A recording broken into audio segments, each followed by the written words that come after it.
ನಮಸ್ಕಾರ ಎಲ್ರಿಗೂ, ನಾನು ರೂಪಾ. ಇವತ್ತಿನ ವಿಡಿಯೋದಲ್ಲಿ ನೀರು ದೋಸೆ ಹೇಗೆ ಮಾಡೋದು ಅಂತ ನೋಡ್ಕೊಂಡು ಬರೋಣ. ನಾನು 2 ಗ್ಲಾಸು ಡಿಪೋದ ಅಕ್ಕಿ ತೊಗೊಂಡಿದ್ದೀನಿ. 1 ನೈಟ್ ನೆನೆಸಿಕೊಂಡು ಇಟ್ಕೊಂಡಿದ್ದೀನಿ. ಅದನ್ನು ಕ್ಲೀನಾಗಿ ವಾಶ್ ಮಾಡಿ ಇಟ್ಕೊಂಡಿದ್ದೀನಿ. ಅದನ್ನು ಮಿಕ್ಸಿಗೆ ಹಾಕಿ ಪೇಸ್ಟ್ ಮಾಡಿ ಇಟ್ಕೋಬೇಕು. ತುಂಬಾ ಪೇಸ್ಟ್ ಆಗಬೇಕು, ಏಕೆಂದರೆ ಮಸಾಲೆ ದೋಸೆ ಥರ ಅಲ್ಲ ಇದು. 1 ಬೌಲ್ ಹಸಿ ಕೊಬ್ಬರಿ ತೊಗೊಂಡಿದ್ದೀನಿ. ಪೇಸ್ಟ್ ಆಯ್ತು. ಇವಾಗ ನೋಡಿ ಯಾವ ಥರ ಪೇಸ್ಟ್ ಆಗಿದೆ. ತುಂಬಾ ಪೇಸ್ಟ್ ಆಗಬೇಕು. ಒಂದು ಪಾತ್ರೆಗೆ ಹಾಕ್ತಾ ಇದ್ದೀನಿ.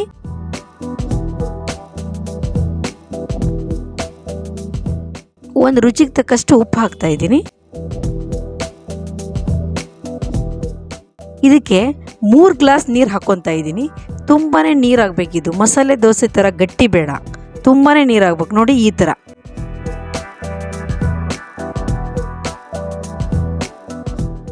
ಇವಾಗ ಚಟ್ನಿ ಮಾಡೋಕೆ ರೆಡಿ ಮಾಡ್ಕೊಳೋಣ. ಕಡಲೆ ಬೀಜ ಚಟ್ನಿ ಮಾಡ್ತಾ ಇದ್ದೀನಿ. ಈ ಥರ ಫ್ರೈ ಬರೋವರೆಗೂ ಮಾಡ್ತಾನೆ ಇರಬೇಕು. ಬ್ರೌನ್ ಬರಬೇಕು, ಚೆನ್ನಾಗಿ ಹುರ್ಕೋಬೇಕು.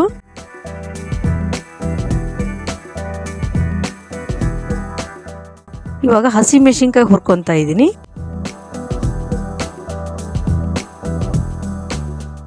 ನಾನೊಂದು 4-5 ಹೆಚ್ಚಿಗೆ ತೊಗೊಂಡಿದ್ದೀನಿ. ಯಾರು ಎಷ್ಟು ಬೇಕೋ ಅಷ್ಟು ತೊಗೊಳ್ತಾ ಇರಬೇಕಷ್ಟೆ. 1 ಬೌಲ್ ಹಸಿ ಕೊಬ್ಬರಿ ತೊಗೊಂಡಿದ್ದೀನಿ. 1 ಬೌಲ್ ಆಗಷ್ಟು ಕಡಲೆ ಬೀಜದ ಹುರ್ಕೊಂಡು ಇಟ್ಕೊಂಡಿದ್ದೀನಲ್ವಾ, ಕ್ಲೀನ್ ಮಾಡ್ಕೊಂಡು ತೊಗೊಂಡಿದ್ದೀನಿ.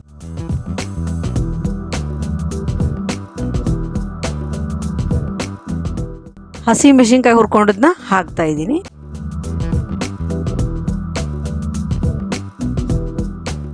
ಕೊತ್ತಂಬರಿ ಸೊಪ್ಪು ಹಾಕ್ತಾ ಇದ್ದೀನಿ. ಬೆಳ್ಳುಳ್ಳಿ ಹಾಕ್ತಾ ಇದ್ದೀನಿ. ಕರಿಬೇವು,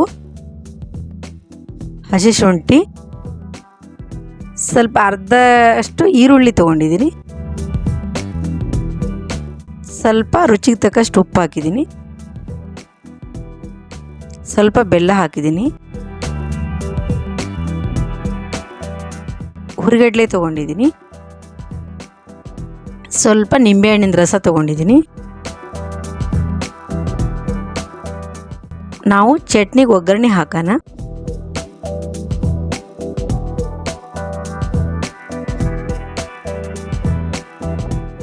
ಎಣ್ಣೆ ಕಾದ್ಮೇಲೆ ಸಾಸಿವೆ, ಕರಿಬೇವಿನ ಸೊಪ್ಪು. ಇವಾಗ ಚಟ್ನಿ ಮಿಕ್ಸಿ ಮಾಡ್ಕೊಂಡು ಇಟ್ಕೊಂಡಿದ್ದೀನಿ. ಒಗ್ಗರಣೆ ಕಲಿಸ್ತಾ ಇದ್ದೀನಿ. ಚಟ್ನಿ ರೆಡಿ. ಇವಾಗ ದೋಸೆಗೆ ರೆಡಿ ಮಾಡಿ ಹಂಚು ಕಾದಿದೆ.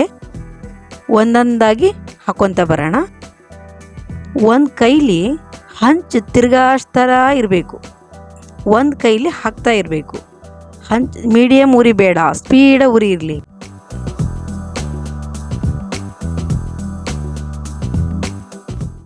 ಒಂದೇ ಸರಿ ತಿರುಗಿ ಹಾಕಬಾರ್ದು, ಸ್ವಲ್ಪ ಟೈಮ್ ಹಿಡಿಯುತ್ತೆ. ಮಸಾಲೆ ದೋಸೆ ಥರ ಅಲ್ಲ. ಸ್ವಲ್ಪ 1 ಸ್ಪೂನ್ ಆಯಿಲ್ ಹಾಕಿದ್ದೀನಿ.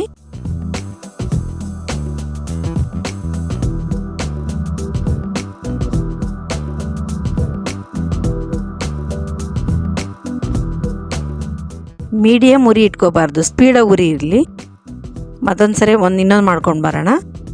ನೋಡಿ ಈ ಥರ ತವಾ ಹಿಂಗೆ ತಿರುಗ್ತಾ ಇರಬೇಕು. ತುಂಬಾ ನೀರಾಗಿರಬೇಕು, ಗಟ್ಟಿಗಿರಬಾರ್ದು ಹಿಟ್ಟು.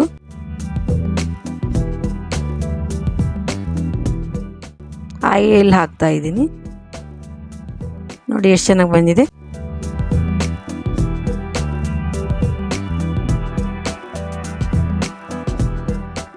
ಮಸಾಲೆ ದೋಸೆ ತಿಂದ್ಕೊಂಡು ಬೇಜಾರಾಗಿದ್ದರೆ ಇದನ್ನು ಒಂದ್ಸರಿ ಟ್ರೈ ಮಾಡಿ. ಇದೇ ಮೆಥಡಲ್ಲೇ ಮನೆಯಲ್ಲೇ ಮಾಡಿದರೆ ತುಂಬಾ ಚೆನ್ನಾಗಿ ಬರುತ್ತೆ. ನೀರು ದೋಸೆ ಉದ್ದಿನ ಬೇಳೆ ಬೇಡ, ಏನು ಬೇಡ, ತುಂಬಾ ಚೆನ್ನಾಗಿರುತ್ತೆ. ಮನೆಯಲ್ಲೇ ಟ್ರೈ ಮಾಡಿ. Thank you.